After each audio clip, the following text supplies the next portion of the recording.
it's Darren Emenau. This is the glazing technique.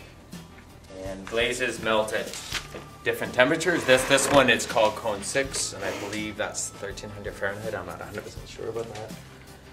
And when I talked about the last demo, you would put a wax resistor in the bottom of that, and the reason is that this is a very porous material right now after you biscuit.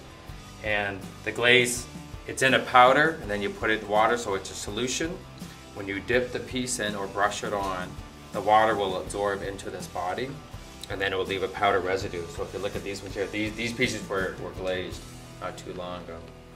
And the next thing you do is you put the wax on, you let it dry, and the wax will stop the glaze from penetrating the bottom. And again, as I explained in the other video, that's so the piece won't stick to the bottom of the kiln.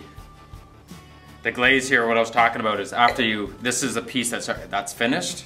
If this black glaze was on the bottom of the piece, it's sitting on a shelf in the kiln, that would fuse this to that, because this will melt and become molten. So the wax resist is put there to prevent the glaze from sticking on, even though after you do have to wipe it off of the piece anyway.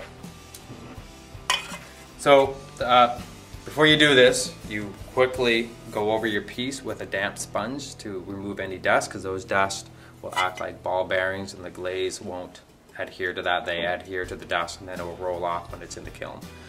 So this was stirred up. It's too hard to go into the consistency of what you're looking for. Different glazes require a different amount of time that your piece will be put in there. Ooh, this one looks pretty thick. We'll stick it in the kiln and we'll test it. Now if you see the bottom here, you can see how it's starting to bead away. That's the wax there. So, but you still actually have to physically remove it. It's just a lot easier when you wax it. And then the other thing is, this is quite important, is you got to think of the glaze as molasses, and it will roll farther than what you actually see.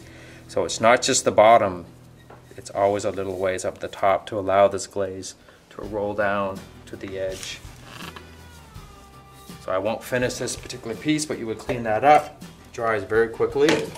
You may touch up a couple of your little dots. That's it. And then you stick it in the kiln.